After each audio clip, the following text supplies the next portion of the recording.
মদিনায়। মদিনায় কে আছে? আরো জোরে বলেন কে আছে? আল্লাহর বান্দার একটু খেয়াল করেন, হোসাইন মায়ের হাত ধরে বলতেছে, মা আসল জায়গায় তোমাকে যেতে হবে। এই কথা বলে মায়ের হাত ধরে টেনে টেনে টেনে টেনে আল্লাহর নবীর কাছে নিয়ে আইছে। ফাতেমা জোড়হাত করে বলতেছে, বাবা আমার কোনো দোষ নাই, আমি প্রথম দিন গেছি স্বামীর হুকুম পাইনি বলে দরজা খোলে নাই, দ্বিতীয় দিন গেছি হোসাইন সাথে থাকার কারণে দরজা খোলে নাই, দরকার হলে আরো 10 বার যাব, দরকার হলে আরো 10 বার যাব, কোন আমলের কারণে আমার আগে জান্নাতে যাবে আমি এটা অবশ্যই জানবো, কিন্তু এই হোসাইন আমার সর্বনাশ করেছে বাবা, ও হাতটা ধরে আপনার কাছে নিয়ে আইছে, আমার কোনো দোষ নাই। সঙ্গে সঙ্গে হোসাইন মায়ের হাতটা ছাইড়া দিয়া এক দৌড়ে গিয়া নানার হাত ধরছে। নবীর হাত না, নানার হাত। জোরে কোন কার হাত? নানার হাত ধরে বলে, নানা ইয়ার কি করো, তুমি আমার মাও চেনো, তুমি আমার মাও চেনো, 6 বছর বয়সে মা হারা হইছ, মায়ের কি দাম তুমি জানো? আমার মাকে তুমি সাধারণ একটা কাঠুরের বইয়ের দরজা পেটে দিছে, তার মানে সন্তানের কাছে মায়ের দাম আছে না নাই? জোরে কেন আছে না? কতক্ষণ পর্যন্ত? বিয়ে করা পর্যন্ত।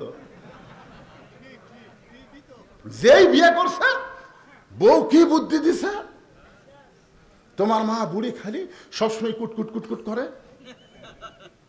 ওই বইয়ের বুদ্ধি শুনে মা বার করে দিছে। এরকম সন্তান আছে না নাই? জোরে করে আছে না নাই? দরকার হলে বউ তালাক হবে, বউ মরিয়া যাবে, কিন্তু মায়ের দিকে চোখ তুলে তাকানো যাবে না। জোরে কোন কথা ঠিক কি না? তুমি জানো না মায়ের পায়ের তলে সন্তানের জান্নাত। তুমি যত হজ করো, নামাজ পড়ো, তোমার মা যদি কষ্ট পায় তুমি কোনোদিন জান্নাতে যাবার পারবে না।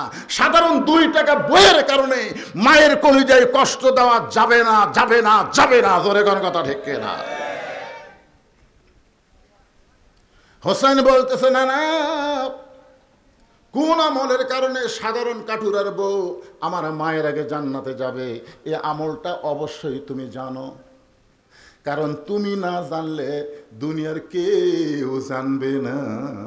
মায়ান্তিকু আনিল হাওয়া ইন হুয়া ইল্লা ওয়াহয়ুহা। কোন আমলের কারণে কাঠুরের বউ আমার মায়ের আগে জান্নাতে যাবে এটা না বলা পর্যন্ত আমি তোমার হাত ছাড়তেছি না। হোসেন একটু জেদি, জোরেগন কি? সঙ্গে সঙ্গে আল্লাহ নবী ডাক দিছে, আলী, আলী রে। হযরত আলী দৌড়ে এসে বলতেছে, ইয়া রাসূলুল্লাহ কি হয়েছে? বলে, তোর বেটা যে জোরে আমার হাত ধরছে। এই হোসেন, নানার হাত ছাড়া দে। হোসেন বলতেছে, বাবা আপনি জানেন আমার নানা কি করছে? আলী বলতেছে, কি করছে? বলে, আমার মাও কাঠুরের বউয়ের দরজাত পাঠাচ্ছে। কোন আমলের কারণে কাঠুরের বউ আমার মায়ের আগে জান্নাতে যাবে এইটা আমার মাকে আমার নানা বলেছে, আর আমার মাও সেই কাঠুরের বউয়ের দরজাত ঘুরতেছে। আলী বলতেছে, আরো জোরে হাত ধর, আরো জোরে হাত ধর, আর ছাড়িস না। কে আগে জান্নাতে যাবে, কে পরে জান্নাতে যাবে এটা পুরুষ মানুষকে বললে কোনো সমস্যা নাই, মেয়ে মানুষকে বললো কেন? আল্লাহ রাসূল যখন বলতেছে আবু বকর 1 নম্বর, ওমর 2 নম্বর, ওসমান 3 নম্বর, আলী 4 নম্বর, আব্দুর রহমান ইবনে আওফ 5 নম্বর, জুবাইর 6 নম্বর, তালহা 7 নম্বর, সাদ ইবনে আবি ওয়াক্কাস 8 নম্বর, আবু সাঈদ 9 নম্বর, ওবাদা ইবনুল জাররা 10 নম্বর। একটা সাহাবীও বলল না আবু বকর কেন 1 নম্বর হলো, ওমর কেন 2 নম্বর হলো। সাহাবীরা মনে মনে চিন্তা করে, জান্নাত পালি হলো। ওরে কোন কথা ঠিক কি না? কিরে জান্নাত পালি হলো, 1 কি আর 2 কিরে? মরদ মানুষের ভিতরে কোনো হিংসা নাই, কিন্তু মেয়ে মানুষের ভিতরে। একজন ক্ষমতাত গেছিল বিনা ভোটে, আর একজন দেশ নেত্রীকে বিনা অপরাধে অন্যায় ভাবে জেলে রাখছে। ধরে কোন কথা ঠিক কিনা? ইয়েতিমকে লালন পালন করে, ইয়েতিমের সম্পদ কোনোদিন ভোগ করতে পারে না। 2 কোটি টাকার সম্পদ 8 কোটি টাকা হয়ে গেছে। শালা হাসিনা হিংসার চোটে কিছুই দেখেনি। ধরে কোন কথা ঠিক কিনা? খালি কলজা ভরা হিংসা, কলজা ভরা।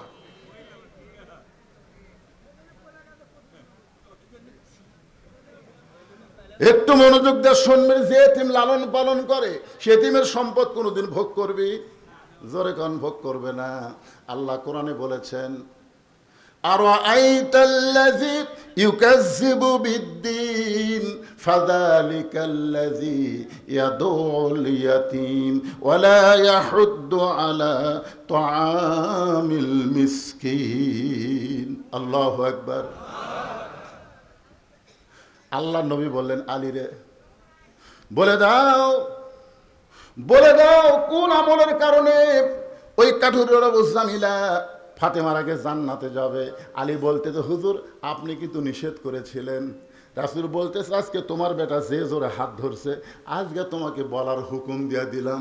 তার মানে বোঝা গেল নবীও জানে, আলীও জানে। আনা মাদিনাতুল ইলমে ও আলীও বাবুহা, আমি হচ্ছি ইলমের শহর আর আলী হচ্ছে তার দরওয়াজা। জোরে কর না সুবহানাল্লাহ। নবীর মধ্যে যত ইলম, সমস্ত ইলম হযরত আলীর মাধ্যমে প্রকাশ পেয়েছে। যার কারণে নবী বলতেছেন, আলীরে বলে দে, বলে দে কোন আমলের কারণে ওই জামিলা ফাতেমার আগে জান্নাতে যাবে। সঙ্গে সঙ্গে ফাতেমা দৌড়ে এসে বলে, স্বামী গো আপনি যদি জানেন তাহলে আমাকে বলেননি কেন?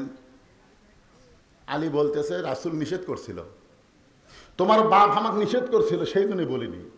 আজকে যখন বলার হুকুম দিছে তাহলে ধৈর্য ধরো, ধৈর্য ধরে বসো, বসো। কারণ একটা মেয়ের প্রশংসা আর একটা মেয়ের কাছে করলে ওই গুরুত্ব দিয়ে শুনবি। আপনি যদি বিশ্বাস না করেন, একদিন আপনার বইয়ের কাছে হুরের প্রশংসা করবেন, আপনি যে জান্নাত তাহলে হুর পাবেন না। এই হুরের প্রশংসা মাঝে মধ্যে হুজুর আওয়াজ করে না। আমি একদিন আমার বইয়ের কাছে বলতেছি, আল্লাহ যদি আমার জান্নাত দেয়, জান্নাতে হুর দিবি, হুরের দুটা চোখ হবে এইরকম, হুরের নাকের এইরকম সাইজ হবে গো। এ কথা কোথে কথি আমার বউ দিকে বালুস বগলের তলে নিছে। আমি বললাম কি খবর? বলে হুর নিয়ে থাকেন, আমার কি দরকার। আমি সেই দিন বুঝেছি মেয়ে মানুষের কাছে বেহেশতের হুরেরও গল্প করা যাবে না। জোরে কোন কথা ঠিক কিনা? কারণ হুরকেও এরা সতীন মনে করে, সতীন। কি করে দেখেন একদিন। এই জন্য হযরত আলী বলতেছেন, ধৈর্য নিয়ে বসো। কারণ কোন আমলের কারণে কাঠুরে এবং জামিলা তোমার আগে জান্নাতে যাবে, এটা শুনতে গেলে ধৈর্য ধারণ করা লাগবে। সঙ্গে সঙ্গে ফাতেমা বললেন, ইন্নাল্লাহা মা'আস সাবিরিন, ধৈর্যশীলদের সঙ্গে কে থাকে? 15 বছর আমরা ধৈর্য ছিলাম, 15 বছর। বিএমপি মাঝে মাঝে বাইরে হচ্ছিল দিকে, সবচাইতে বেশি অত্যাচার কিন্তু হাসিনা বিএমপি করছে। জোরে কোন কথা ঠিক কিনা? আপনার বিরুদ্ধে কয়টা কেস হয়েছিল? এত কম কেরা?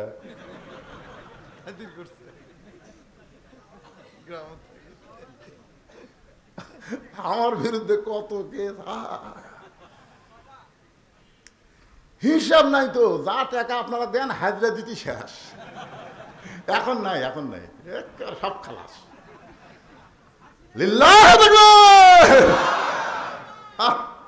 কি ধৈর্য ধারণ করছি রে। ইন্নাল্লাহা মা'আস সাবিরিন, এই ধৈর্যশীলদের সঙ্গে কে থাকে? আল্লামা সাঈদ হুজুরকে যেদিন জেলখানা থেকে বের করলো, কি একটা হাসি দিল, কি একটা হাসি দিল। জেলখানা থেকে বের করে তাকে হাসপাতালে নিয়ে গিয়ে হত্যা করলো। এই হত্যা করার পরেই, এই হত্যা করার পরেই প্রত্যেকটা আলেম আমরা গভীর রাতে তাহাজ্জুদের নামাজ পড়ে আল্লাহর কাছে বললাম, আল্লাহ বাংলাদেশের হাইকোর্টে, বাংলাদেশের সুপ্রিম কোর্টে কোনো বিচার হবে না, কারণ সমস্ত বিচারককে হাসিনা দখল করে নিয়েছে। আল্লাহ আমরা তোমার আদালতে বিচার দিলাম, তুমি যদি কিছু না করো তাহলে এই ফ্যাসিস্ট থেকে, এই হাসিনা থেকে বাংলার মানুষ বাঁচবে না। জোরে কোন কথা ঠিক কিনা? আল্লাহর কাছে যখন বিচার দিলাম সাইদি হুজুরকে হত্যা করার পরে, তখন থেকেই হাসিনার পতন শুরু হয়েছে। জোরে কোন কথা ঠিক কিনা? একটু মনোযোগ দিয়ে শুনবেন। ফাতেমা ধৈর্য নিয়ে বসে গেছে। এমন সময় হযরত আলী বলতেছেন, ফাতেমা কোন আমলের কারণে ওই কাঠুরে বাবু জামিলা তোমার আগে জান্নাতে যাবে, শুনতে যদি চাও তাহলে শোনো। তোমার কি মনে আছে একদিন দুপুর বেলায় তুমি আমার সামনে এসে কাঁদতেছ? হযরত আলীর সামনে ফাতেমা কান্দে আর বলে, স্বামী গো আমি গোটা বাড়ি তন্ন তন্ন করে খুঁজে দেখলাম, খাওয়ার কিছুই নাই, আপনার পকেটেও কোনো টাকা পয়সা নাই। আমার হোসাইন ক্ষুধার জ্বালায় কানতে কানতে, হাসান ক্ষুধার জ্বালায় কানতে কানতে ঘুমিয়ে গেছে। ঘুম থেকে ওঠার পরেই এরা আমার কাছে খাওয়ার বায়না করবে। ওগো স্বামী, ওদের সামনে খাবার দিবার না পারলে আমি ফাতেমা বড় কষ্ট পাবো। আলী বলতেছে তাহলে কি করবা? ফাতেমা বলতেছে এই যে ওন্নাটা আপনার কাছে আনছি, এই ওন্নাটা আপনি বাজারে বিক্রি করবেন। ওন্না বিক্রি করার যেই টাকা হয় সেই টাকা দিয়ে আপনি একটু খাবার নিয়ে আসবেন।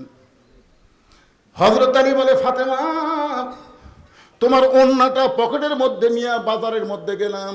বাজারের মধ্যে গিয়া আমি চিন্তায় পড়ে গেলাম, এই ওন্নাটা বের করে যদি বিক্রি করতে চাই, আর খরিদ্দার যদি জিজ্ঞাসা করে আলী ভাই আপনি মরদ মানুষ, মেয়ে মানুষের ওন্না বিক্রি করতেছেন, এই ওন্নাটা কার? আমি যদি বলি আমার বইয়ের ওন্না, তাহলে অবশ্যই খরিদ্দার বলবে যে এই পুরুষ বইয়ের জিনিস বেচা খায়, এই পুরুষ হলো দুর্বল পুরুষ। সবাই বলেন, যেই পুরুষ, যেই স্বামী বইয়ের জিনিস বেচা খায়, উনি কি সবল না দুর্বল? ভাত খাচ্ছে আর বলতেছে হতে হতেই হলো না, হতে হতেই হলো না। বউ কয় কি গো হতে হতে হলো না? আমার জমির ধারে একটা জমি বানাচ্ছে গো, 80,000 টাকা দাম, আমার কাছে 60,000 টাকা আছে, খালি 20,000 টাকা হলে ওই জমিটা নেওয়া যায়। বউ বলতেছে ধৈর্য ধরেন, এ বছর না হয় সামনে বছর হবে। স্বামী রাগ করে বলতেছে জমি তোর বাপের, আমার জন্য 1 বছর থুয়ে যাবি। বউ কয় আমার উপর রাগ করেন কেন? রাগ করার কারণ হলো তুই যে মালা গলার দিয়ে আমাকে ভাত দিচ্ছিস, এই মালা বিয়ের সময় তোর বাপ তোকে দিছে। এই মালা সোনার মালারে কিন্তু ঢপ নাই, অত আগেকার মালার কোনো সাইজ আছে? খালি ওই মালাটা খুলে আমাকে দে। আগামী বছর মুসলমানের বাচ্চা যদি হই তো 2 ভরি সোনার মালা বানাই দেবো রে, বর্তমান ডিজাইনের 2 ভরি সোনার মালা বানাই দেবো, তোর তো 1 ভরি সোনার মালা। এমন চাটি মারছে, বউ মালা খুলে দিয়া ওই সেই মালা বিক্রি করে জমি নিছে। মেয়ে মানুষেরা সব জায়গায় হিসাব না করলেও কত জায়গায় কিন্তু খুব হিসাবই, ঠিক কিনা বলেন? 1 বছর যেই হয়েছে তখন স্বামীকে বলতেছে, স্বামী গো গত বছর মালা খুলে দিলেন, আপনি বলছিলেন 1 বছর পরে 2 ভরি সোনার মালা দিব, কিন্তু 1 বছর তো হয়ে গেল, মালার খবর কি? স্বামী বলতেছে তুই বদরুল রশিদের ওয়াজ শুনিস না? বউ বলতেছে বদরুল রশিদ আবার কি ওয়াজ করছে? বদরুল রশিদ ওয়াজ করছে মেয়েরা কেবলমাত্র এক ব্যক্তির জন্য সাজতে পারবে, সেই ব্যক্তি হলো তার স্বামী। স্বামী ছাড়া অন্য কারো জন্য মালা গলার দেওয়া জায়েজ নাই রে। কেন তোকে যদি আমাকে মালা ছাড়াই ভালো লাগে তো মালার কি দরকার রে? আয় পেয়াসে কলি যাই আয়। স্বামী বউ কয় আচ্ছা চিটার রে। এইরকম কিছু স্বামী আছে না নাই? বইয়ের জিনিস বিক্রি করে খায়। আলী বলতেছেন ফাতেমা আমি ওন্নাটা পকেটের মধ্যে নিয়ে চিন্তায় পড়ে গেলাম, ওন্নাটা বের করে বিক্রি করব কেমনে। এমন সময় একজন খরিদ্দার আমাকে সালাম দিয়ে বলে আলী ভাই আপনি মনে হয় কিছু বিক্রি করবেন। আমি আলী চমকে গেলাম, আমি বিক্রি করব এটা জানে আমার আল্লাহ। এই খরিদ্দার বলতেছে আপনি মনে হয় কিছু বিক্রি করবেন। আলী বলতেছেন ফাতেমা তাকায় দেখি খরিদ্দার একটা ব্যাগ আমার সামনে ধরলো, আমি ওন্নাটা বের করে ব্যাগের মধ্যে ঢুকাই দিলাম। খরিদ্দার একটা বার ব্যাগের দিকে তাকাইলো না, ওই ব্যাগের মাথাটা ধরে আমাকে 6টা দিরহাম দিয়ে ওই খরিদ্দার কোথায় যেন চলে গেল। ও ফাতেমা 6টা দিরহাম নিয়ে আমি খুব দৌড়ে খাবার দোকানে গেলাম। দোকানদারকে বললাম ভাই এই 6 দিরহামের যে খাবার হয় তাড়াতাড়ি আমাকে টোপলা করে দাও, আমার হাসান হোসাইন না খায় ঘুম পাড়তেছে, ঘুম থেকে চেতন পাইলেই খাওয়ার জন্য বায়না ধরবে। দোকানদার খুব তড়িঘড়ি করে 6 দিরহামের খাবার টোপলা যখন আমার হাতে দিচ্ছে, আমি পকেট থেকে 6টা দিরহাম বের করে যখন দোকানদারকে দিব, এমন সময় এক ফকির আমার সামনে এসে সালাম দেয় বলে আলী রে আজকে 3 দিন হলে আমার বাড়িতে কোনো খাবার নাই, যদি পারো আল্লাহর রাস্তে আমাকে একটু সাহায্য করো। আলী বলতেছেন ফাতেমা যেই মাত্র বলেছে যদি পারো আল্লাহর রাস্তে আমাকে একটু সাহায্য করো, তখন আল্লাহর কোরআন আমার সামনে এসে বলতেছে আম্মা সাইলা ফালা তানহার, আলী রে সাইলকারীকে খালি খালি ফিরাস না। আমি আলী চিন্তা করলাম 6টা দিরহাম থেকে 1টা দিরহাম আমি ফকিরকে দিব, আর বাকি 5 দিরহামের খাবার নিয়ে হাসান হোসেনের জন্য যাব। এই মনে করে ফকিরকে যখন 1টা দিরহাম দিবার চাই, এমন সময় আল্লাহর কোরআন আমার সামনে এসে বলতেছে, ওমা তুনফিকু মিন শাইইন ফি সাবিলিল্লাহি ওয়াফা ইলাইকুম ওয়া আনতুম লা তুজলামুন। আলী রে, তুই যদি ফকিরকে 1টা দিরহাম দেস, আমি আল্লাহ তোকে 10টা দিরহাম দেব। তুই যদি 2টা দিরহাম দেস, আমি তোকে 20টা দিরহাম দেব। আলী, তুই যদি 6টা দিরহাম ফকিরকে দান করিস, ইউফা ইলাইকুম, আমি আল্লাহ তোকে 60 দিরহাম দিয়া দিব। আল্লাহর কোরআনকে বিশ্বাস করে হযরত আলী ফকিরকে 60 দিরহাম দিয়ে দিলেন। ফকির হাসতে হাসতে যখন চলে যায়, তখন দোকানদার বলতেছে, আলী ভাই, টোপলার খবর কি? এই যে টোপলা করলাম, সেই টোপলা এখন কি করব?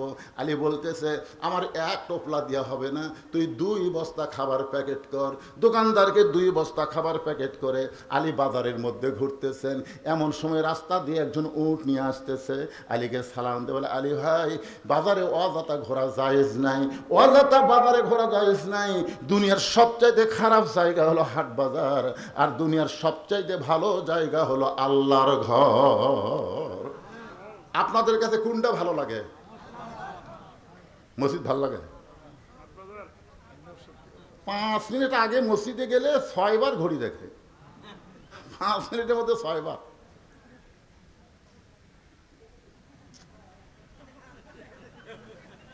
পাশের লোককে বলতে, ভাই আর কয় মিনিট আছে? আমার ঘড়ির তো ঘড়ি লড়তিছে না রে, আর ঘড়ি লড়তিছে। 5 মিনিটের মধ্যে 6 বার ঘড়ি দেখে, তারপরে ঘড়ির দোষ দেয়, ঘড়ি লড়তিছে না।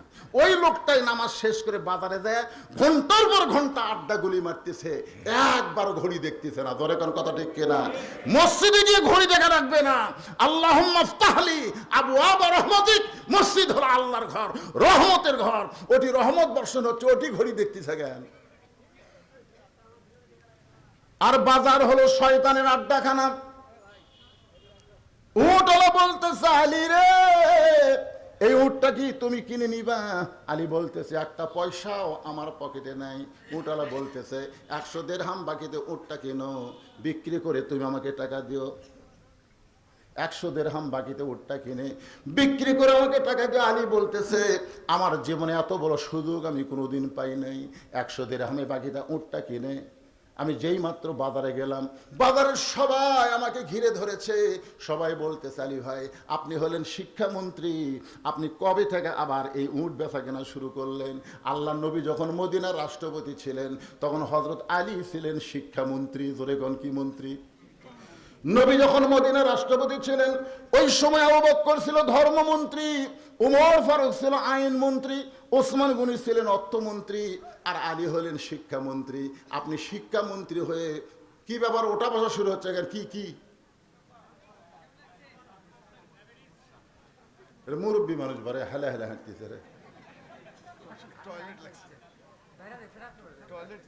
আসলে লাগার কথা, কারণ এক বক্তা ওয়াজ করে গেছে, আর এক বক্তা আছে, আপনার ও যে বসে আছেন, মাজাও লাগে যাওয়ার কথা। কথা কোন ঠিক কিনা? টাইমও তো রাত 12টা বাজতেছে, কি করবো? শেষ করবো নাকি? তাহলে আল্লাহর ওয়াস্তে শুনে আমার দিকে তাকায় বলেন, আল্লাহর ওয়াস্তে এই কোরআনের দিকে বিশ্বাস করে, অনুনাজিলু মিনাল কোরআনি মা হুয়া শিফাউ ওয়া রাহমাতুল লিল মুমিনিন, মুমিনদের জন্য আল্লাহ কোরআনকে যাবতীয় রোগের ঔষধ হিসাবে, শেফা হিসাবে নাজিল করেছে। এটা কি আমার কথা না আল্লাহর কথা?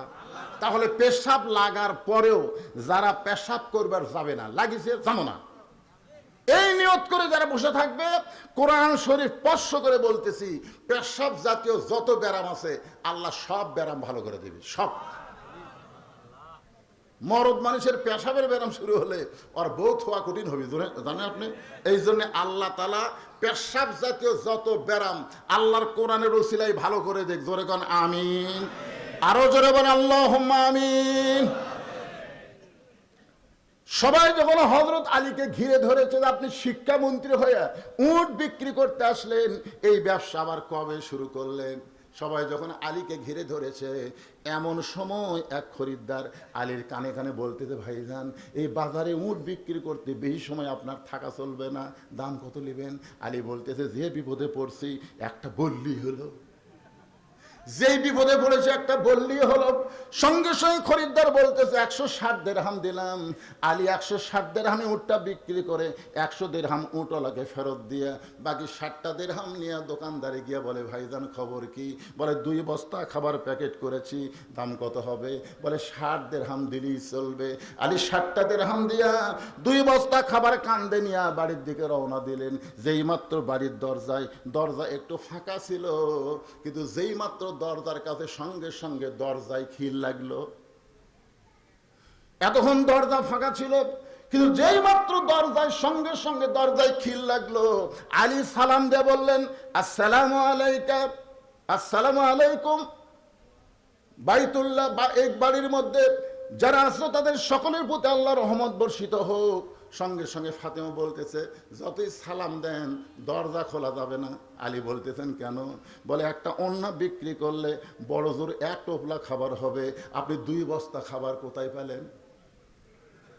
একটা ওন্না বিক্রি করলে বড় জোর 1 টোপলা খাবার হবে, আপনি 2 বস্তা খাবার কোথায় পাইলেন? যতক্ষণ না বলবেন ততক্ষণ আমি দরজা খুলব না। আলী বলতে, ফাতেমা তুমি দরজা খুললি আমি তোমাকে বলবো। ফাতেমা বলতেছে, আগে বলেন তারপরে খুলবো। আলী বলতেছে, দরজা খুললি আমি বলবো। ফাতেমা বলতেছে, আগে বলেন তারপরে দরজা খুলবো। আপনি 20,000 টাকা বেতনে চাকরি করেন আর 30,000 টাকা বাসা ভাড়ালেন। কি আজকে বাংলাদেশের নেতার বউগুলা যদি ভালো হতো, একটা নেতাও বেগম পাড়া বাড়ি বানাতো না। জোরে কোন কথা ঠিক কি না? পাড়ার নাম দিতে কি পাড়া? মরদ পাড়া না মেয়া পাড়া? বেগম পাড়া। তার মানে কি প্রত্যেকটা নেতার বউ খালি কয় টেকা চাই, টেকা চাই। এখন কি করবি? গরিবের সব টাকা মারিয়ে খাইয়া ওরা বেগম পাড়া কানাডায় বাড়ি বানাইছে। বউ হলে কেমন বউ হওয়া লাগে দেখেন। ওন্না বিক্রি করার 1 টোপলা খাবার হবে, আপনি 2 বস্তা খাবার আনলেন, যতক্ষণ না বলবেন দরজা খুলবো না। আলী বলতেছে, দরজা না খুললেও আমি বলবো না। ফাতেমা বলতেছে, না বললে দরজা খুলবো না। আলী বলতেছে, দরজা না খুললে বলবো না। এমন সময় আল্লাহর কোরআন আলীর সামনে এসে বলতেছে, আর রিজালু কাওয়ামুনা আলান নিসা, পুরুষেরা নারীর উপরে থাকতে হবে। সুবহানাল্লাহ বলে, পুরুষেরা নারীদের উপরে থাকা লাগবে। আপনারা কোন জায়গাতে আছেন? এটা কিন্তু সব জায়গায় না, কোরআনের এক জায়গায় আল্লাহ বলেছেন, হুন্না লিবাসুল্লাকুম ওয়া আনতুম লিবাসুল্লাহুন্না। স্বামী হলো বিবির পোশাক, বিবি হলো স্বামীর পোশাক। সুবহানাল্লাহ বলেন। আবার এই জায়গাতে আল্লাহ বললেন, আর রিজালু কাওয়ামুনা আলান নিসা, পুরুষেরা নারীদের উপরে থাকবে। পুরুষেরা নেতা হবে, মরদ মানুষ নেতা হবে। একজন সুবহানাল্লাহ কাছে বারবে কয়নি। এখন আবার আমাদের কিছু কিছু নেতা বলতেছে, নারী পুরুষের সমান অধিকার দিতে হবে, দিতে হবে। কেন নারী পুরুষের সমান অধিকার যদি দেয়, পদ্মার সরে জেলা জেলেনে বাড়াচ্ছে অস্থায়ী চাটাইয়ের ঘর, মাছ ধরে আর বিক্রি করে। হঠাৎ একদিন উঠছে ঝড়, এত জোরে ঝড় উঠছে, ওরা দরজা জানলা বন্ধ করে বসে আল্লাহ আল্লাহ করতেছে। ধুলে বালি দিয়ে পদ্মার চরের ধুলে বালি। 1-1 ঘন্টা ঝড়ের পরে জেলা বলতেছে, আমার পেশাব লাগছে রে, আমি পেশাব কর্ম। বউ বলতেছে, দরজা খোলা যাবি না, দরজা খুললে ওই ধুলে এসে ঘরে সব মেখে যাবি। স্বামী বলে, তাহলে ঘরের কোনাত করি। তুমি মরদ মানুষ, এত বড় মানুষ, ঘরের কোনাত পেশাব করলে দুর্গন্ধ থাকা যাবে। স্বামী কয়, তাহলে কি করি রে, যে জোরে লাগছে, ঝড়ও তো থামে না। বউ কয়, একটা কাম করো, তুমি আমার কান্দর চড়ো, কান্দর চড়ে উপরে তোমার যন্ত্র বরাবর একটা শুটুং করো, ওই শুটুং দিয়ে তুমি বাহিরে পেশাব করো। বইয়ের বুদ্ধি শুনে বইয়ের কান্দর চড়ে এই চাটায় কানা করে ওই কানা দিয়ে যন্ত্র বার করে পেশাব করছে। 1-1 ঘন্টা হয়, ঝড় থামে না। বউ বলে, আমারও পেশাব লাগছে। স্বামী বলে, তো ছিদ্র খরায় আছে, তুমি আমার কান্দর চড়ো, ছিদ্র দিয়ে পেশাব করো। এবার স্বামীর কান্দে চড়ে বউ পেশাব করে, সব পেশাব দিয়ে বুক ভিজে যায়। স্বামী কয়, কে পেশাব করো কোন জায়গায়, পরে কোন জায়গায়? বউ কয়, মরার স্বামী জানো না, সব জায়গার সমান অধিকার চলে না। জোরে কোন কথা ঠিক কি না? আপনারা বলেন, সব জায়গায় সমান অধিকার চলবে? আল্লাহর কোরআনের কারণে হযরত আলী ওই 2 বস্তা কান্দে নিয়ে আল্লাহর নবীর দরবারে গেলেন। সুবহানাল্লাহ বলেন। ফাতেমা যখন দরজা খুললো না, নবী 2 বস্তা, আলী 2 বস্তা কান্দে নিয়ে আল্লাহর নবীর দরবারে গেলেন। নবী তখন বসেছিলেন। আলীর কান্দে 2 বস্তা খাবার দেখে নবী আমার খুশি হয়ে এসে আলীকে সালাম দিয়া আলীর কপালে একটা চুমা দিয়া আলীর কান্দর থেকে নবী 2টা বস্তা নামায় নিলেন। জোরে কান সুবহানাল্লাহ। হযরত আলীর মুখ বেজার। রাসূল বলতেছে, আলী তোমার কপালে চুমা দিলাম, তোমাকে সালাম দিলাম, তোমার কাঁধ থেকে 2 বস্তা নামাই নিলাম, এরপরেও তোমার মুখটা বেজার কেন? আলী বলতেছে, হুজুর আপনি অত্যন্ত ভালো, কিন্তু আপনার মেয়ে ভালো না। আপনি অত্যন্ত ভালো, কিন্তু আপনার মেয়ে ভালো না। সঙ্গে সঙ্গে রাসূল বলতে চালি, রে আমার মেয়ে ভালো না তুমি কেমনে বুঝলে? বলে 1-8 ঘন্টা দরজা দাঁড়িয়েছিলাম, দরজা খোলে নাই, খালি বলে কোথায় 2 বস্তা পাইলে, না বললে দরজা খুলবো না। আমি বলতেছি আগে দরজা খোলে তারপরে বলবো। রাসূল মুস্কি হাসি দেবে, আলী রে ফাতেমা যদি দরজা খুলতো তাহলে তুমি কি আমার কাছে আসতা? আলী বলতেছে, হুজুর যদি আপনার মেয়ে দরজা খুলতো তাহলে তো আপনার কাছে আসতাম না। রাসূল বলে, আলী আমার মেয়ে ইচ্ছা করেই দরজা খোলে নাই, কারণ তোমাকে আমার কাছে পাঠাবার চাই। আলী বলতে, হুজুর কেন আপনার কাছে পাঠাবে? রাসূল বলে, আলী বলো তো কোন খরিদ্দার তোমার কাছ থেকে অন্য কিনেছে? আলী বলো তো কোন ফকির তোমার কাছে ভিক্ষা চেয়েছে? ও আলী তুমি কি বলতে পারবা কে তোমার কাছে উট বিক্রি করলো আর খরিদ্দার হয়ে কে উট কিনলো? আলী বলতেছে, ইয়া রাসূলুল্লাহ আমি তো জানি না।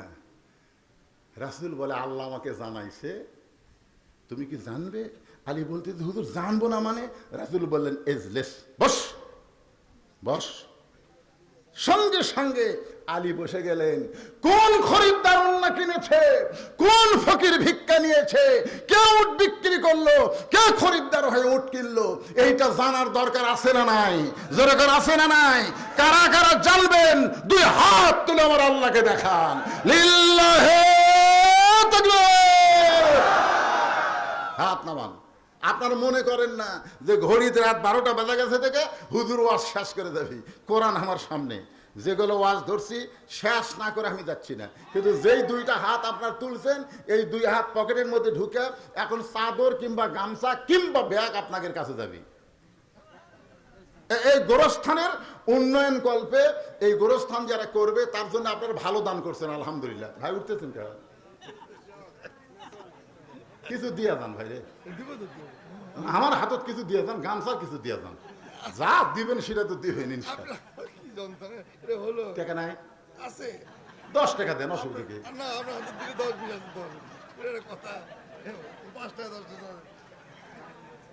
না এখন বেশি না দিলেও চলবে, ক্ষমতা আসেন, তারপর কিভাবে চাইয়া নেওয়া লাগে সেটা আমরাও জানি। গোরস্থান নির্মাণের জন্য ওনার জমি দরকার,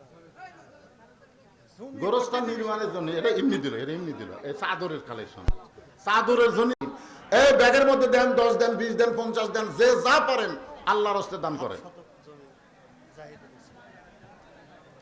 একজনও লড়াচড়া করবেন না, লড়াচড়া করার দরকার নাই। আলী বসে আছে আর আপনার উঠতেছেন, তার মানে এজন্য সামনে জিকির করেন। এক জায়গাতে আপনি বসেছেন, ওই জায়গা আপনার সাক্ষী হয়ে গেছে। আর এক জায়গায় বসতেছেন, ওই জায়গাও আপনার জান্নাতের সাক্ষী হবে, কারণ এটা জান্নাতের বাগান। যত জায়গায় বসবেন প্রত্যেক জায়গা আপনার জন্য একটা সাক্ষী হয়ে যাবে। জোরে করেন সুবহানাল্লাহ। এই জন্য জিকির করেন আর সামনে আসেন।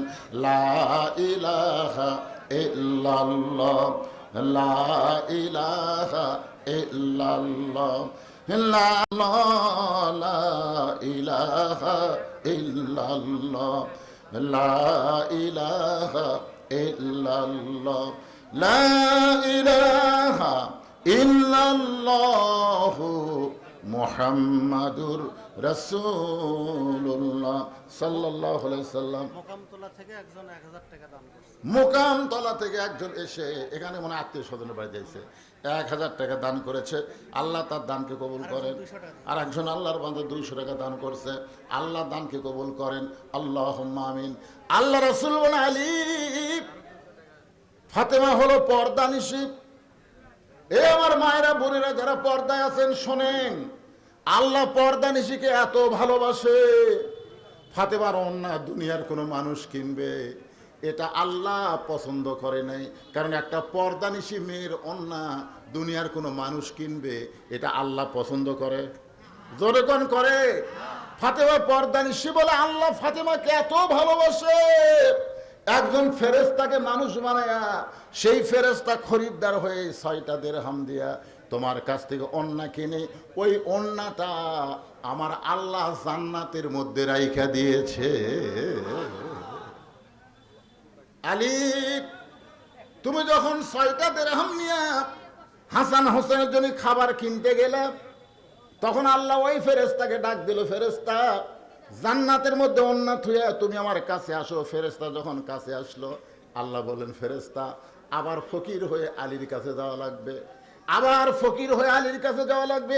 ফেরেশতা বলতেছে আল্লাহ কেন? বলে যে 6টা দিরহাম আমি আল্লাহ দিয়েছি ওই 6টা দিরহাম আমার বড় দরকার। ফেরেশতা বলে আল্লাহ সন্তানগুলো না খেয়ে আছে, আর না খাওয়া সন্তানের জন্য খাবার কিনতেছে, আর এখন ওই টাকা যদি আপনি চান তাহলে তার সন্তানের কি হবে? আল্লাহ বলে ফেরেশতা লিয়াবলুয়াকুম আইয়ুকুম আহসানু আমালা, আমি আল্লাহ পরীক্ষা করব সুন্দর আমলের জন্য আলীর কাছে তার সন্তানের দাম বেশি না আমি আল্লাহর কোরআনের দাম বেশি। যা যা আলীর কাছে যা। আলী রে, ওই ফেরেশতা ফকির সাইদে তোমার কাছে যখন ভিক্ষা চাই তুমি আল্লাহর কোরআনকে দাম দিলা। আম্মা সাইলা ফালা তানহার, সাইলকারীকে খালি খালি ফেরত দেওয়া যাবে না।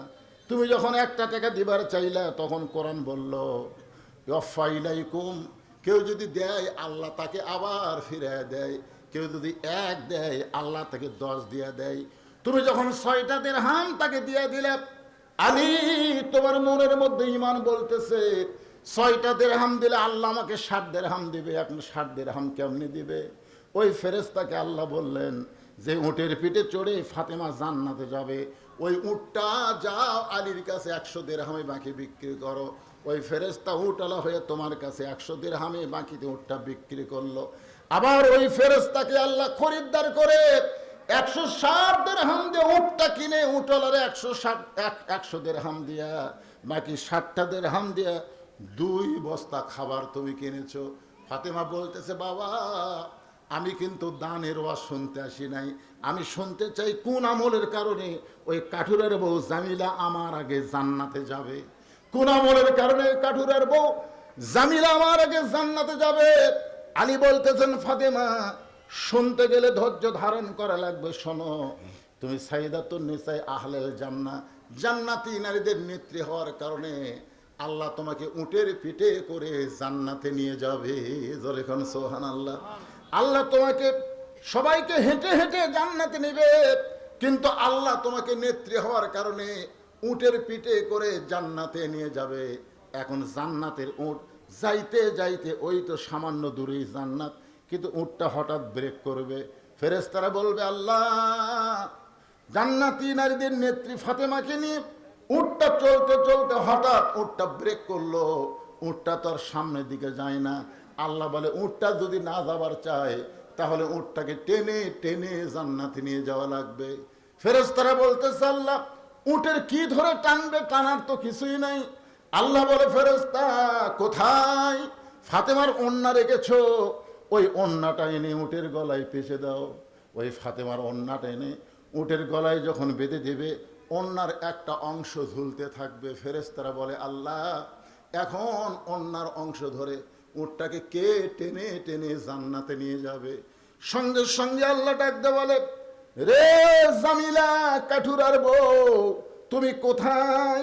তোমার স্বামী সব সময় আমি আল্লাহর কাছে দোয়া করেছে আল্লাহ আমার যে বউটা আমার হুকুম ছাড়া ফাতেমার জন্য দরজা খোলে না, আমি হুকুম দেইনি বলে নবীর মেয়ের জন্য যে বউটা দরজা খোলে না, আমি একজন কাঠুরিয়া দোয়া করে আল্লাহ আমার বউটাকে তুমি সবার আগে জান্নাত দিও। স্বামীর দোয়া আল্লাহ ফেরত দেয় না রে। এই জন্য কাঠুরার বউকে বলবে জামিলা আয় আয় আমার সাইয়্যিদাতুন নিসায়ে আহলেল জান্নাহ ফাতেমার উটের ওই যে অন্যার অংশটা ধরে টেনে টেনে জান্নাতে নিয়ে যাও। আলী বলে, ফাতেমা তুমি মনে করবে আমি জান্নাতে যাচ্ছি, আমি নারীদের নেত্রী হয়ে উটের পিঠে চড়ে জান্নাতে যাচ্ছি, আসলে তুমি জান্নাতে যাচ্ছ। কিন্তু আল্লাহর হিকমত হলো, উটের পিঠ থেকে তোমার পা জান্নাতে পড়ার আগে ওই কাটুরার বইয়ের পা জান্নাতে আগে যাবে। সঙ্গে সঙ্গে ফাতেমা বলে, আল্লাহ, যে মেয়েরা পর্দার ভিতরে থাকবে আর যে মেয়েরা স্বামীর কথা মতো চলবে, ওই সকল মেয়েদেরকে ফাতেমা জামিলার সঙ্গে আল্লাহ জান্নাত দিও। আমার যারা মায়ের আওয়াজ শুনতে আইছে, আপনার সত্যি বলেন তো মায়েদের আওয়াজকে আজকে হয়েছে কি হয় নাই? আমার মায়ের আওয়াজ শুনে খুশি হয়ে গেছে মা। সবসময় খেয়াল করবেন, 1 নম্বর হলো পর্দা, 2 নম্বর স্বামীর কথা মতো চলা, স্বামীর খেদমত করা, নামাজ পড়বেন 5 ওয়াক্ত, আর রমজান মাসে রোজা করবেন, আল্লাহ খুশি হয়ে 8টা জান্নাতের দরজা খুলে দিবে। ওয়া আমিলুস সলিহা, পুরুষের 1 নম্বর নেক আমল হলো নামাজ, আর নারীদের 1 নম্বর নেক আমল হলো পর্দা। 3 নম্বর হলো অতাওয়াসাউ বিল হক, আল্লাহ বলতেছেন হক কথা বলতে হবে, হক পথে চলতে হবে। যেমন হক কথা বলে 13 বছর জেলখানায় আল্লামা সাইদি হুজুর, জোরে বলেন কথা ঠিক কিনা? আপনারা একটা সত্যি কথা বলেন, আপনি যে দলই করেন, আওয়ামী লীগ করেন, বিএনপি করেন, জাতীয় পার্টি করেন, আর জামাত করেন, যেই দলই করেন, বাংলাদেশের সমস্ত বক্তার ওয়াজ যদি এক পাল্লায় দেওয়া হয়, আর আল্লামা সাইদি হুজুরের ওয়াজ যদি এক পাল্লায় দেওয়া হয়, আপনারা বলেন তো কার ওয়াজে হক কথা বেশি আছে? জোরে বলেন কার ওয়াজ? তাহলে অতাওয়াসাউ বিল হক, হক কথা বলার জন্য আল্লামা সাইদিকে 13 বছর জেলখানায় বন্দি করে রেখেছে। এই হক কথা বলার জন্য জেলখানা থেকে হাসপাতাল নিয়ে গিয়ে তাকে হত্যা করেছে। তারপরেও হক কথা বলতে হবে। হক কথা বলতে গিয়া অনেক হক আলেমদেরকে বিনা অপরাধে জেলখানায়, অনেককে বিনা অপরাধে ফাঁসি দিয়েছে। জোরে কোন কথা ঠিক কিনা? শুধুমাত্র হক কথা বলার জন্য, হক পথে চলার জন্য। এই জন্য সূরা আসরের 3 নম্বর বিষয় হলো তাওয়াসাউ বিল হক, 4 নম্বর বিষয় হলো তাওয়াসাউ বিস সবর। এই হক কথা বলতে গেলে আপনার উপর নানা রকম বিপদ আপদ মুসিবত আসবে। এই জন্য আল্লাহ বলতেছেন তাওয়াসাউ বিস সবর, ধৈর্য ধারণের নির্দেশ করতে হবে। আপনাদের ধৈর্য ধারণ করার একটা উপমা দিচ্ছি। আপনারা বলেন তো, যে মায়ের কোনোদিন বাচ্চা হয় নাই, বিয়া হয়েছে, এবার প্রথম বাচ্চা হবে, তাহলে প্রসব বেদনা কি আগে বুঝিছে? আগে বোঝে না, এইবারে নতুন বুঝতেছে। এখন প্রসব বেদনা কেমন, কি বলবো প্রসবের কথা, মা বিনে সেই ব্যথা কেউ তো বুঝিবে না। মাজন ঠেকিয়া সন্তানের দায়, অকালে মা মারা যায়, কেন সে মায়ের ভক্তি করো না, এমন দরদি ভবে কেউ হবে না আমার মা গো। যেই প্রসব বেদনা উঠেছে তখন মা চিল্লায় বলতেছে, মরে যাবো, বিষ খাবো, গলার দড়ি দিব, এই জীবন আর রাখবো না। মানে প্রথম যে, বুঝতেছেন না, জীবনের প্রথম কি বলতেছে তা ঠিক নাই। দাদি নানি হাসতে হাসতে দৌড়ে গিয়ে ধাক্কায় ঘরের মধ্যে তুলিছে। এই কি, কিসের গলার দড়ি দেওয়া রে, কিসের বিষ খাওয়া, কিসের মরারে? মায়ের পায়ের তলে সন্তানের জান্নাত। একটু কষ্ট যদি সহ্য না করিস, বাপের পায়ের তলে তো সন্তানের জান্নাত না, জান্নাত হলো মায়ের পায়ের তলে। জোরে কর কথা ঠিক কিনা? সব ঘরে বসো, জোর করে বিছানা শোয়া দিয়া ঠান্ডা পানির মধ্যে নরম কাপড় চুবড়াইয়া কপালে দিয়া বলে তাওয়াসাউ বিস সবর, ধৈর্য ধর, ধৈর্য ধর, মা হবি। যখন করে ওঠে, এই রাস্তার ধারত বাড়ি রে, তুই যে হারে চিল্লাচিল্লি করতেছিস, রাস্তা দিয়ে মানুষ যাচ্ছে আর করছে, ওই বাড়ির এক মেয়ে মানুষের বাচ্চা হচ্ছে, গোটা পাড়া জানলো রে, গোটা পাড়া জানলো রে। ধৈর্য ধর, ধৈর্য ধর। উনি তখন দাঁতের উপর দাঁত দে, দাঁতের উপর দাঁত দে, ই করতেছে। এইদিকে দাদি আর নানি ধাইমাক বলতেছে, মার টান, মার টান, মার টান, বুঝতেছেন না? যেই টান মারছে এত ব্যথা হয়েছে, ব্যথার চোটে মা বেহুশ হয়ে গেছে। মা বেহুশ হয়ে পড়ে আছে। সন্তানকে গোসল করানোর পরে ওই মায়ের বুকের উপর যখন সন্তান রাখা দিছে, সঙ্গে সঙ্গে মা হুঁশ ফিরে পাচ্ছে। হুঁশ ফিরে পাইয়া হাত দিয়া সন্তানকে বুকের উপরে নিয়ে কপালে একটা চুমা খায়। দাদি রানী তিরস্কার করে বলে, এরই জন্যই গলার দড়ি দিবার চাইলি, এর জন্য বিষ খাবার চাইলি, এর চুমা খাস কান, লাত্তি মারা ফেলা দে, লাত্তি মেরে ফেলা দিয়ে মা তখন বলে, দাদি ও দাদি গো, দাদি গো, সন্তান বুকে আসলে প্রসব ব্যথার কথা আর মনে থাকে না। 15 বছর বাংলার মুসলমান প্রসব বেদনার মতন নানা ধরনের কষ্ট পাইছে যারা প্রকৃত মুসলমান। জোরে কোন কথা ঠিক কিনা? প্রসব বেদনার পরে যদি সন্তান বুকে পাইয়া মা যদি কষ্ট ভুলে যায়, আমরা এত কষ্টের পরে আগামীতে আমরা যদি আল্লাহর কোরআনের পার্লামেন্ট দেখতে পাই, কোরআন যদি সংসদে যায়, মা সন্তান পাইয়া যেমন প্রসব বেদনা ভুলে যায়, আমরা কোরআনের শাসন পাইলেও তেমন সব ব্যথা ভুলে যাব। জোরে বলেন কথা ঠিক কিনা? আল কোরআনের আলো ঘরে ঘরে দিয়ে কাম হবে না, বলা লাগবে সংসদে জালো। আল কোরআনের আলো, কোরআন হাদিস যেখানে, দুনিয়ার মুসলমান লিল্লাহে তাকবীর। মানুষের সংবিধান দিয়ে মুসলমান ঈমান রক্ষা করতে পারবে না। মুসলমানের ঈমান আমল রক্ষা করতে গেলে আল্লাহর কোরআনের সংবিধান লাগবে। জোরে কোন কথা ঠিক? আপনি বললেও ঠিক, না বললেও ঠিক। আমরা যদি কোরআনের শাসন না চাই, আমরা না চাইলেও একদিন বাংলার জমিনে কোরআনের শাসন চালু হবে, হবেই। যদি আপনি নাও চান তাও হবে, আমিও যদি না চাই তাও হবে। হবে কি হবে না ভাইজান? আল্লাহ তাআলা আমাদের আজকের আলোচনা যুবকদের জন্য আমরা প্রাণ খুলে দোয়া করব। যেই যুবকেরা কষ্ট করে মেহনত করে আসছে, জানেন না আপনারা, জুম্মার নামাজের পর থেকে হাতি পেশাব করার মতন 40 মিনিট আমার এলাকার বৃষ্টি হয়েছে। 40 মিনিট ঘড়ি ধরে। আমি মনে করছি আজকের মাহফিল বাতিল বাতিল বাতিল। এত বৃষ্টির পরেও মাহফিল হবে না। আপনার বগুড়াতেও বৃষ্টি হয়েছে, এই সাইডে শেরবুদ্দি, কিন্তু আপনাদের এই এলাকাটা আল্লাহ বৃষ্টি মুক্ত করেছে। কারণ হলো এই যুবকদের চাওয়া আল্লাহ কবুল করেছে। আমরা দোয়া করি যুবকদের জন্য, এরা যেন 5 ওয়াক্ত নামাজি আল্লাহ কবুল করে। জোরে কারণ আমিন। হ্যাঁ, এখনই দোয়া হবে, এখনই এই মুহূর্তে দোয়া হবে। আর কেউ উঠবেন না ভাই, আমরা সকলে মিলে একটু দোয়া করব। মহিলা প্যান্ডেল থেকে 8,875 টাকা। আচ্ছা, মাশাআল্লাহ। মহিলা প্যান্ডেল থেকে মেয়েরা 8,875 টাকা দান করেছে। মায়েরা যে দান করেছে কষ্টের দান, আল্লাহ মায়েদের দানকে কবুল করুক। জোরে কোন আমিন। আস্তাগফিরুল্লাহ রাব্বি মিন কুল। এই ছেলেরা, এই 2 ছেলে লাভ উঠলো কেন? বসো, তোমাদের জন্যই তো মোনাজাত হবে রে পাগলারা। বসো বসো। আর দোয়া মুখলিবাত সব আছে, মাথা নাই, চিনবেন কেমনে? দোয়াটা হচ্ছে মাথা, বোঝেন না? মাথা মাথা সবই আছে। একটা লোক মরে গেছে, সব আছে, হাত আছে, পা আছে, সব আছে, কিন্তু মাথা নাই। বারে কে রে, কে মরল রে, চেনা যাচ্ছে না। তা আপনার এখানে এত রাত আসনে মোনাজাত না করে গেলে আর মাথা নেই রে, আর মাথা নেই, কুটি গেছিল রে।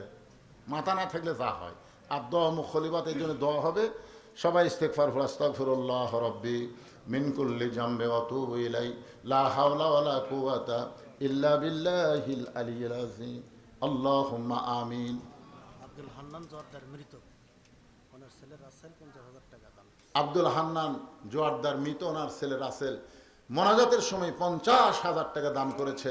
আল্লাহ তার দানকে কবুল করে তার বাবার কবরকে জান্নাতে টুকরা বানিয়ে দিন। আল্লাহ আল্লাহ কঠিন গরমের ভিতরে তোমার পাগল বান্দাবান্দিরা এখন প্রায় রাত 12:30 বাজতেছে, দীর্ঘ সময় পর্যন্ত জান্নাতের বাগানে বসে বসে কোরআন হাদিসের আলোচনা শোনার শেষে আমি গুনাহগারের সঙ্গে রহমতের দরজায় ফকির হয়ে দোকানে হাত তুলেছি। আল্লাহ মেহেরবানি করে আজকের মাহফিল আমাদের সকলের হেদায়েতের জন্যে, নাজাতের জন্যে, জান্নাতের জন্যে আল্লাহ কবুল করে নাও।